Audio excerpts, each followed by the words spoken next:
It's late. You're standing in the doorway of your child's room, just watching them sleep. And instead of that being a peaceful moment, this cold little thought walks in. What if I can't give them the life they're going to need?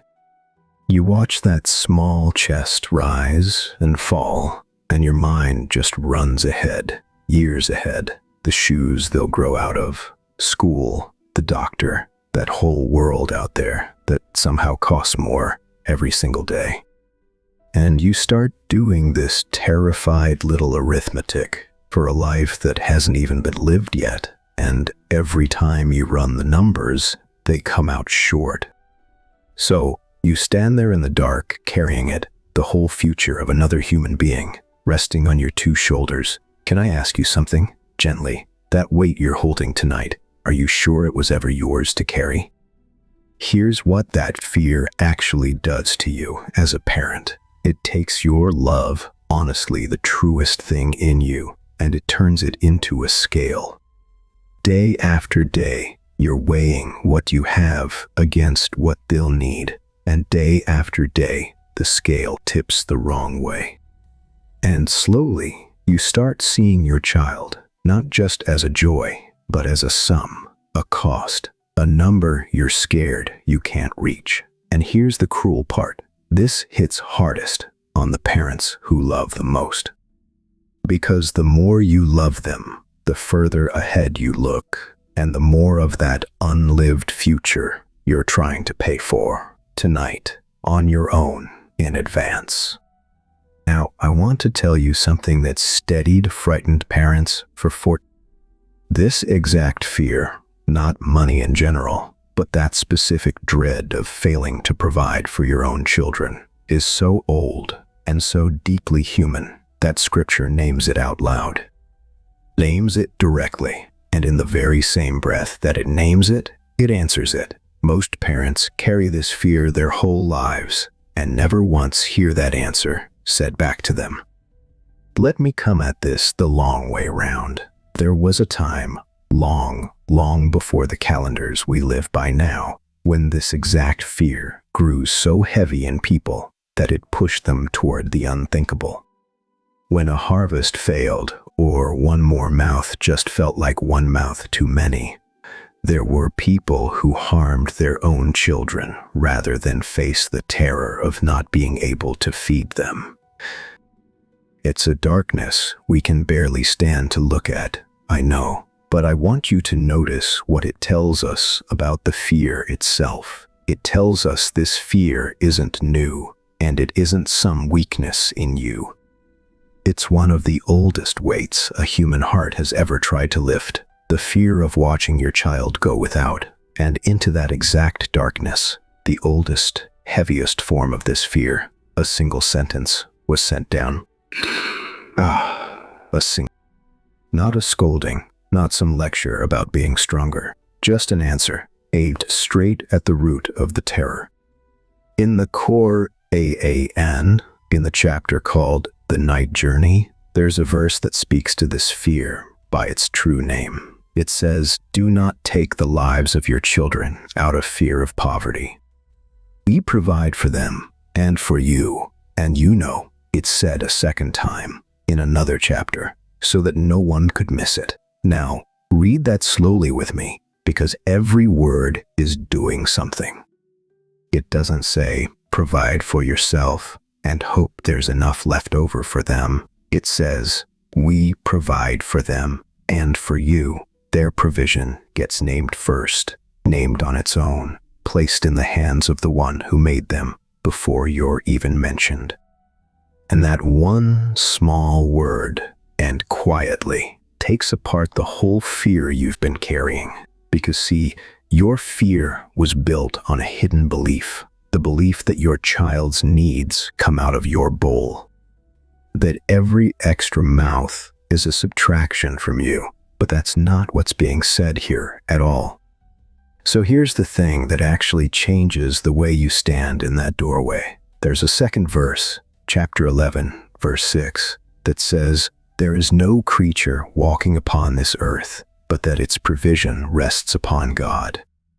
Every creature, which means Your child is not the exception to that promise. Your child is included in it by name. From the very first breath, your child didn't arrive as a debt drawn against your account. Your child arrived carrying their own provision, sent down with them, guaranteed to them, a bowl of their own, already full, that was never once poured out of yours. Just sit with what that means for a second. If there is, their provision is separately promised and not subtracted from yours, then that equation you've been losing every single night was never even the real equation. So let me ask you the harder question, the one this promise leaves sitting there in your open hands. If you're not the source of your child's provision, then what exactly are you? And here, finally, the fear has somewhere to go, because the answer isn't nothing. The answer is something far better and far lighter than the crushing thing you've been trying to be.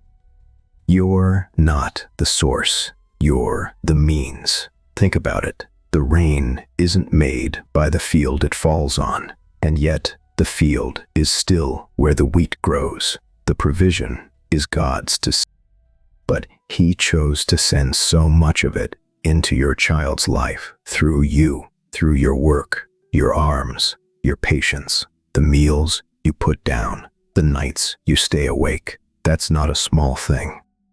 That's an honor. You were chosen to be the doorway a whole soul's provision walks through. And here's where the fear finally lets go. A doorway doesn't have to manufacture the light. It only has to stay open. The parent who's crushed by fear believes they're the source, and a source can run dry, so they live in dread of the day the well finally goes empty. But the parent who's at peace knows they're only the means. And the means never has to carry the weight of the supply. It carries only its own small, honest work, and then it trusts the one who has never, in all of history, let a promised provision fail to arrive. Do you feel the difference between those two lives? One of them is trying to be God for their children. The other is just serving God's provision to them. One of them will break you. The other one will set you free. And that one, that happens to be the true one. So, okay, what do you actually do tomorrow, standing in that same doorway? 3 things, and honestly, they're simple. First, provide with calm hands. Do your work, earn what's honest, plan wisely, all of it, but do it as the means and not as the frightened source. The striving stays. It's only the terror that can go.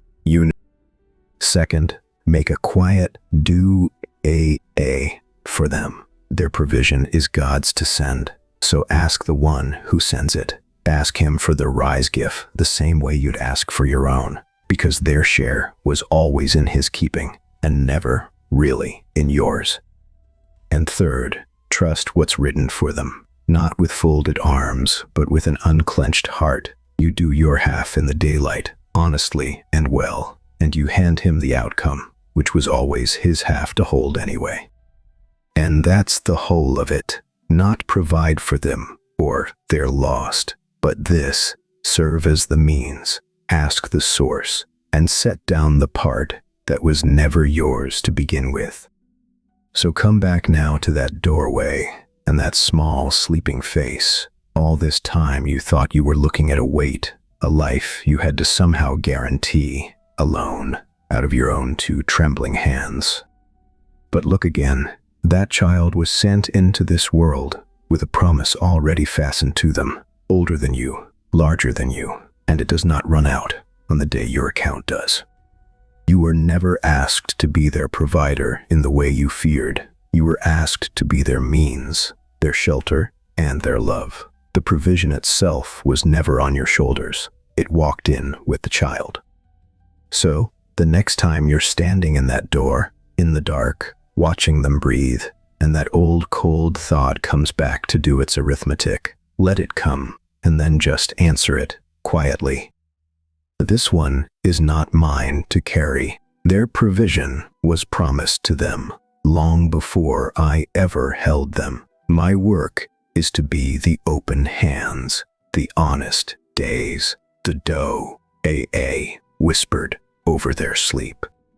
The rest belongs to the one who sent them to me already provided for. Then pull the blanket up over their shoulder and turn off the light. The weight you carried into that room was never your child's future. It was only your fear of it, and that, tonight, you're finally allowed to leave, right there at the door. Rest now. What was promised to them will reach them exactly the way it once reached you.